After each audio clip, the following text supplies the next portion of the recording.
What is up, YouTube? Third Impact here to give you my first impressions on my other favorite show this season, Zankyō no Terror.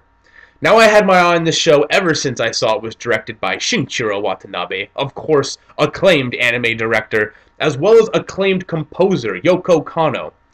But, at least from the first two episodes, again, this is a first impression video, who knows how this show will actually turn out, but from the first two episodes, this show seems extremely promising, with a lot of potential, and I was very happy to see that their names, Watanabe and Kanno, weren't being squandered on this series. This series looks great, and that's the first thing it does. It looks great, and it starts off with amazing animation. There's amazing animation throughout this entire show, but we're given this action sequence of our two main characters, 9 and 12, breaking into this facility, stealing plutonium, and all of this is just so fluid. It looks so great. We get action shots and running, and we get, like, snowmobiles. We get point-of-view shots from the snowmobile as 12's driving it around. And another awesome thing about the character 12, they really animate this guy, like, perfect. They give him so much personality when he's, like, cheering, making, like, hand gestures, doing all this crazy stuff, that it really allows his character to pop through the animation, and it really helps his personality. So I love 12. 12 is a great character. Toji, I'm not really sure if we know his real name. That's how he's introduced in the class. But, sorry, backpedaling a bit, yes, the animation's amazing, and we're treated with a great action sequence and great animation right off the top with this show. But getting into the actual, like, nitty-gritty of what this show is about, it is called Terror in Resonance, Zankyō no Terror, and it is about terrorism. A very interesting thing to be seeing in anime. I've never seen a show that is, like, directly about anime. Directly about anime. An anime that is directly about terrorism. And is this grounded in reality and the reality of terrorism? There's no powers, there's no crazy stuff like that. So it's very refreshing with how real it is. Another thing that I find extremely refreshing, while at the same time not necessarily finding as refreshing, more something that's a cliche, but I'm very happy with how they've handled it, is the character of Lisa. Now, Lisa hasn't really done anything beyond be disconnected from the world, being bullied at school, having an overprotective mom who is constantly texting her because apparently her husband left her. Pretty much they've set Lisa up to have a shitty life.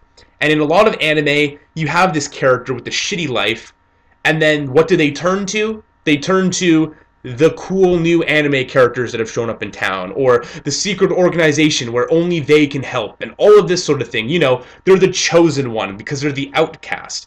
In this series, you do have that cliche outcast anime character, but this makes her perfect for being brought on by 9 and 12 into their terrorist organization, if you will.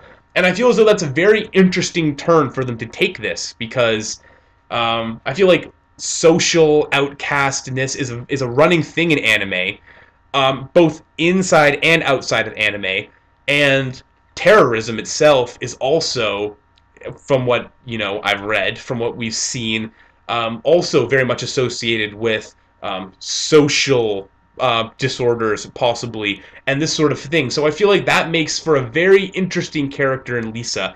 She really is done with life. She's done with everybody she knows in her life, and it makes her this perfect candidate. Like I said, 12, I'm loving the character of 12, or Toji, and 9, Arata. He's more of the calm, cool, collective kind of guy. But just great characters, very clever characters. We get to see their cleverness, even in the second episode, when they give that Sphinx riddle, or Sphinx, I guess they call their names. They call themselves, I should say.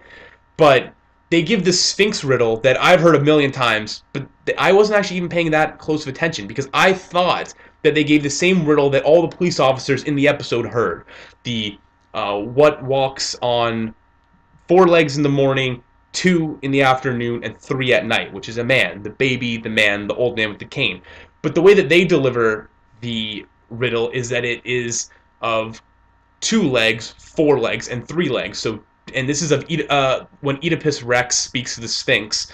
The riddle answer to their riddle, sorry, is himself.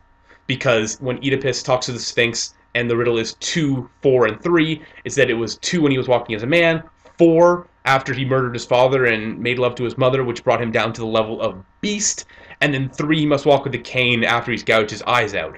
So when they said that riddle, I was like, oh, here we go, this is the Sphinx riddle. I've heard this like a million times since I was like 5 years old. I had never heard the alternate version of it, which was very clever, which also coincided with their plan of having them think that it was the other riddle, evacuate the police office, and then blow that up, not killing anybody. In the first attack, they use some pyrothermite reaction, so the fire alarms go off, the building evacuates, and then it crumbles. So only 27 were injured, none were actually killed, and the police officers actually note this as being like a real surprise. Like, normally way more people get injured in this sort of thing. So they're actively trying to have people not get injured or killed. They threaten Lisa with death when she gets caught up in their first terrorist act, and you're not quite sure how real they are about this. It's kind of ambiguous. And also, what if somebody was killed? Out of those 27 that were injured, maybe there was like a falling piece of rubble that hit somebody and they were injured. What if they were killed? I don't think that 9 and 12 would call off whatever series of events they have planned. So I'm sure that death will come up at some point. They wouldn't just be threatening people like this willy-nilly. I think they definitely want to not harm the people that don't need to be harmed, but at the same time, they refer to other people, as well as Lisa, as not being them. They're not one of us, so they see them as separate. So who knows where that could go. Also, when Arata is sleeping one night, he wakes up to this like traumatizing memory he has, and it was actually a really crazy scene. I thought almost that the episode was over for a minute because this guitar is just so loud, and it has them as kids. It looks like a scene where they're trying to escape, climb a fence, and Toji and Arata, 9 and 12, look back and there's another child still there who seems to be engulfed by flames, and this is what has traumatized Arata to this point. And most likely, the reason that they're doing what they're doing, trying to get revenge or trying to bring people's attention to whatever this was, I feel as though they were like experimental children or part of some secret facility, but it's all kind of unclear. And it also seems like 12, Toji, is kind of trying to help Arata out of this trauma by introducing Lisa into their party as well, which is very interesting. So there's a lot of levels to this. Like I said, amazing animation, amazing concept, and just overall, just a fantastic show. I can't wait to see where this is going. It's only 11 episodes, so very short, even shorter than like a short series, which is kind of sad. But I mean, if they have a great 11 episode story that's just going to nicely fit in here, that's going to be perfect. And between this and I'll Know a Zero and all the other shows that I have on the go, this is just a great summer for anime. Let me know what you guys think.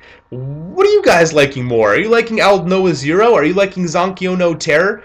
I'm definitely planning on making video reviews for every Zankyō no Terror episode now as they air. This was for episodes 1 and 2, just my first impressions. But I hope you enjoyed. Please like, comment, and subscribe, and I will see you guys soon. Peace.